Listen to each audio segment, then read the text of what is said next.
तो सारे संसार के शत्रु हो जाने पर भी वह आपके हाथ से नहीं छीन सकते हैं।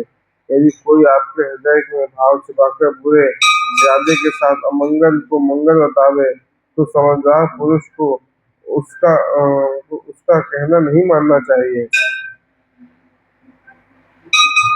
आप अपना हित अनहित तो भली भांति ही समझते हैं। द्रोणाचार्य ने कहा, अरे कर्ण, मैं तेरी दुष्टता समझ रहा हूँ। तेरे हृदय दुर्भाव से परिपूर्ण है। तू पांडवों का अनिष्ट करने के लिए हमारी सदा अनिष्टकारी बतलाता है। मैं अपनी समझ से कुरुवंश की रक्षा और हित की बात कही है। यदि तुम्हारी सलाह से कुरुवंश का हित दिखाई पड़ता तो तुझे इससे हित दिखे वही कर। विदुर ने कहा, महाराज, हितैषी बांधवों का यह कर्तव्य है कि निसंकोच अपने हित की बात करें, परंतु आप किसी की बात सुनना भी नहीं चाहते। इससे उन्हीं की बात में हृदय में स्थान नहीं देते। भीष्म पितामह, आचार्य द्रोण बहुत ही प्रिय और हितकर की बात कह रहे हैं, परंतु आप उन्हें कहाँ स्वीकार कर रहे हैं। ये दोनों महापुरुष अश्वत्थामा बुद्धि और शास्त्र आज्ञा आदि सभी बातों में सबसे बड़े चढ़े हैं। इनके हृदय में आपके और पांडवों के पुत्रों के प्रति समान स्नेह भाव है। बाएं हाथ से बाण चलाने वाले अर्जुन को तो क्या स्वयं इंद्र भी युद्ध में नहीं जीत सकता। महाबाहु भीम, जिनकी भुजाओं में 10,000 हाथियों का बल है, उसको देवलोक भी युद्ध में कैसे जीत सकता है।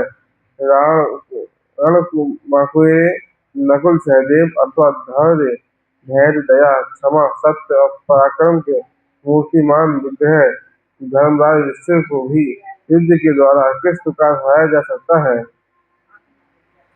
आपको समझ लेना चाहिए कि पांडवों के पक्ष में स्वयं श्री बलराम जी और सात्विक हैं। भगवान श्री कृष्ण उनके सलाहकार हैं। यदि युद्ध हुआ तो पांडवों को विजय ही निश्चित है। यदि मान भी लें कि अपना बल निर्बल नहीं है, फिर भी जो काम मेल जोल से निकल सकता है, उसे झगड़ा बखेड़ा करके संदेहास्पद नहीं करना चाहिए। इस समय पांडवों के विरुद्ध कोई काम करने में राज विलाप हो जाएगा। आप पहले अपनी प्रजा को प्रसन्न कीजिए। दुर्योधन, कर्ण और शकुनी आदि अधर्मी तो दुष्ट हैं, इनकी समझ अभी तक कच्ची है। आपकी बात और मत मानिए। मैंने आपको पहले ही सूचित कर दिया था कि दुर्योधन के अपराध से सारी प्रजा का सत्यानाश हो जाएगा। धृतराष्ट्र ने कहा, भीष्म पितामह एवं आचार्य द्रोण बड़े ही बुद्धिमान एवं ऋषितुल्य हैं। इनकी सलाह मेरे परम हित की है।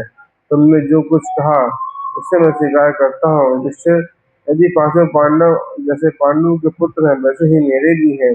मेरे पुत्रों की तरह ही राज्य उनका भी अधिकार है। तुम पांचाल देश में जाओ और राजा द्रुपद की अनुमति से कुंती, द्रौपदी तथा पांडवों के सत्कार पूर्वक यहाँ ले आओ।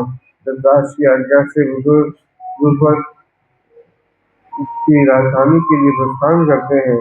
वैष्णव जी कहते हैं, जन्मेजय महात्मा विदुर रथ पर सवार होकर पांडवों के पास राजा द्रुपद की राजधानी में गए। विदुर द्रुपद पांडव एवं द्रौपदी के लिए तरह तरह के रत्न और उपहार अपने साथ ले गए थे। वे पहले नियमानुसार राजा द्रुपद से मिले। उन्होंने विदुर का सत्कार किया। कुशल प्रश्न के अंतर विदुर का बड़ा सत्कार किया गया। श्री कृष्ण और पांडवों से मिले। उन लोगों ने विदुर जी की बड़े प्रेम से आह्वान करके विदुर जी ने धृतराष्ट्र की ओर से बार बार पांडवों का कुशल मंगल पूछते हुए सबके लिए उपहार अर्पित किए। पांडवों के सामने ही द्रुपद ने निवेदन किया कि महाराज, आप लोगों की कृपा करके मेरी प्रार्थना पर ध्यान दें। महाराज धृतराष्ट्र ने अपने पुत्र और मंत्रियों सहित अपने कुशल मंगल पूछी।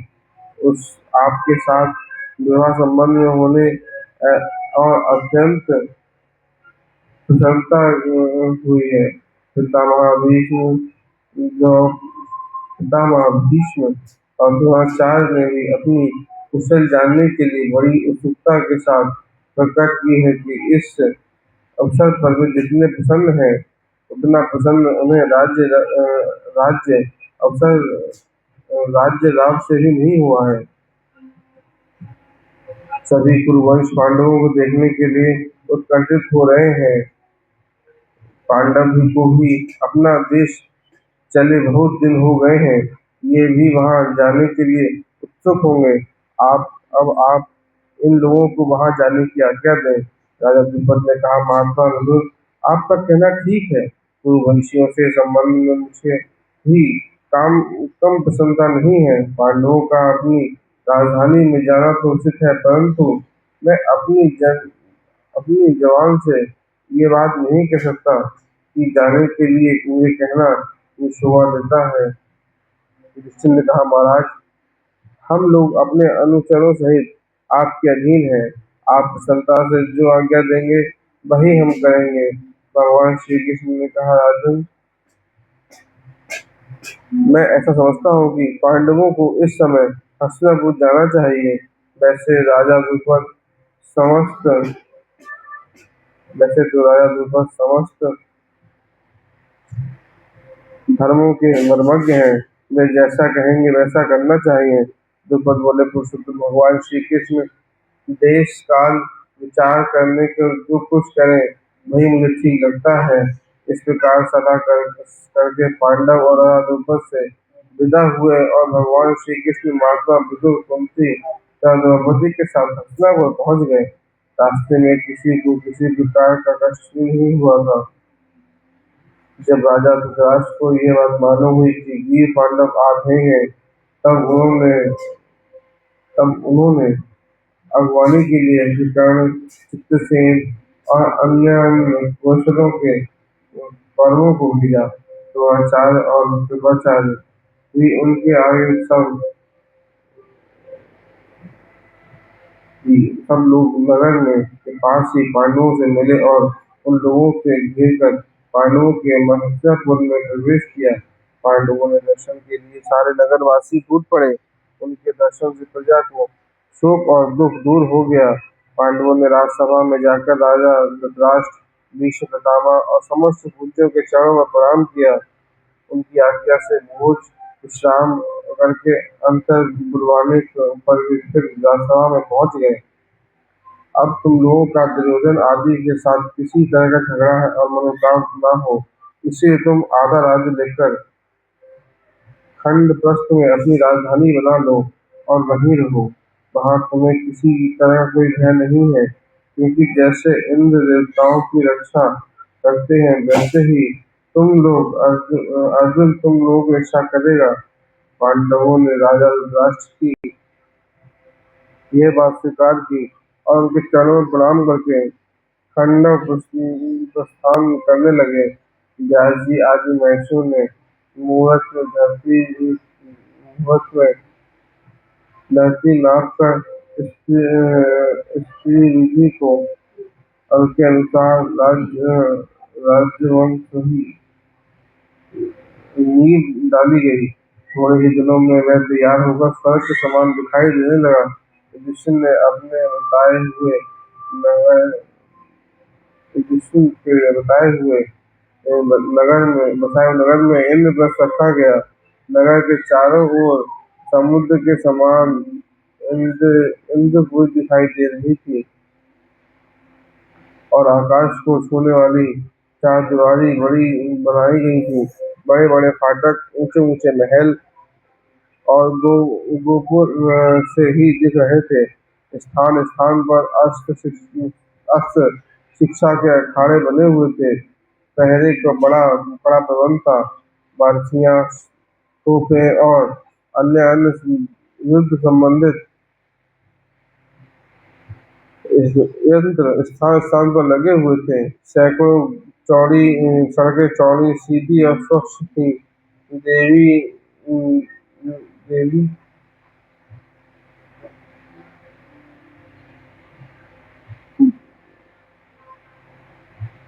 नगत इंद्रप्रस्थ नगरी सुंदर सुंदर भवनों से शोभित हो रही थी। नगर तैयार होते ही विभिन्न भाषाओं के जानकार ब्राह्मण, सेठ, साहूकार, कारीगर और गुणीजन आकर बसने लगे। बड़े बड़े उद्योग, उपवन, हरे भरे फूल फल लदे वृक्षों से परिपूर्ण हो रहे थे। कहीं मस्त मोर नाच रहा था तो कहीं कोकिल कू कू कर रही थी। पक्षियों का कलरव निराला ही था। तरह तरह के शीश महल, लता कुंज, चित्रशालाएं, नकली पहाड़, कृत्रिम झरने, पत्रावलियां स्थान स्थान पर शोभा मानती। सफेद लाल नीचे पीली तथा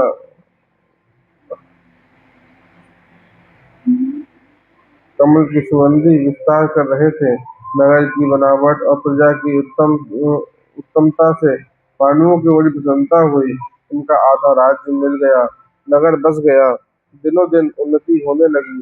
जब पांडव बेखटक होकर राज्य भोग करने लगे, तब भगवान श्री कृष्ण और बलराम उनकी अनुमति लेकर द्वारका चले गए। आइए आगे राम शाम करते हैं। 2 बार नाम संकीर्तन तत्पश्चात आरती। श्री कृष्ण गोविंद हरे मुरारी, हे नाथ नारायण वासुदेवा।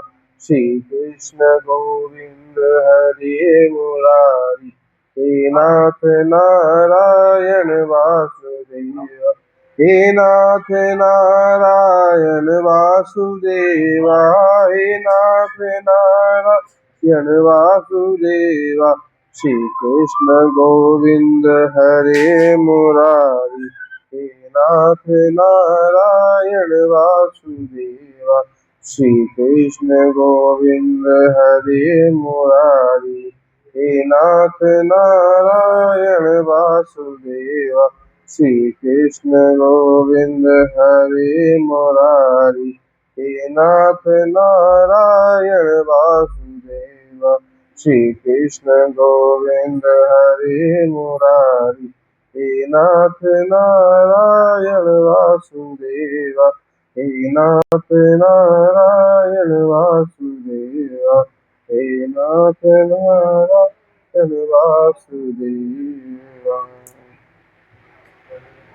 अधर धर मुरली भजैया की, आरती कृष्ण कन्हैया की।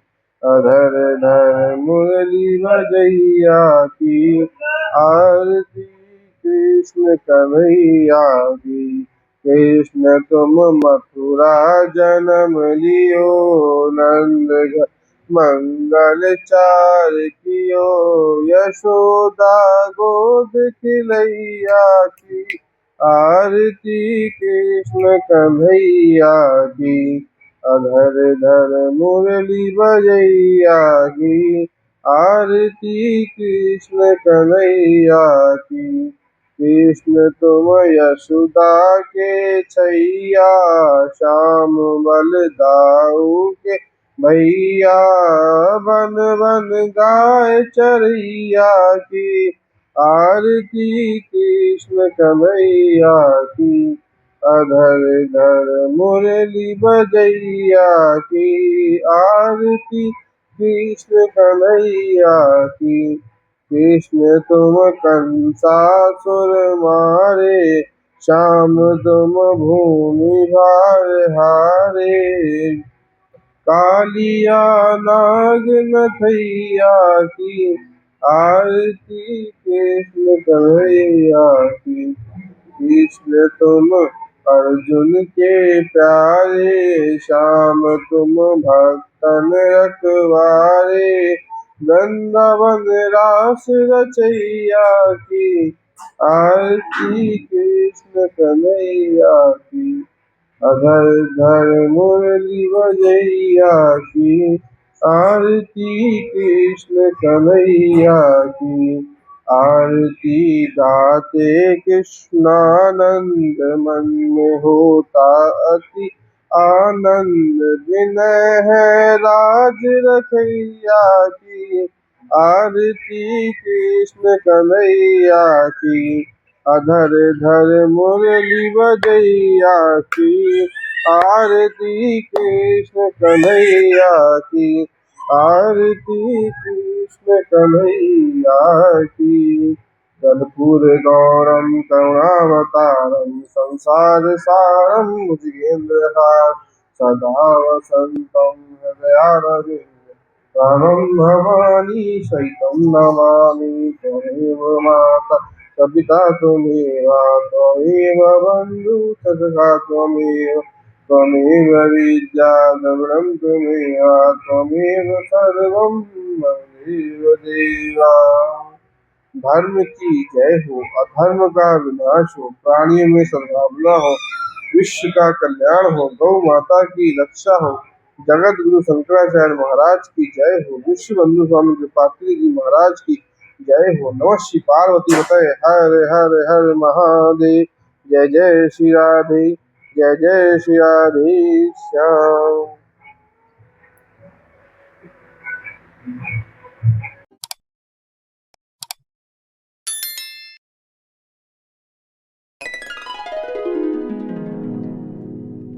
YouTube पे जाइए, भक्ति वर्षा 1008 टाइप करिए, चैनल को टाइप करिए, सब्सक्राइब करिए, साथ ही बेल आइकन प्रेस करिए।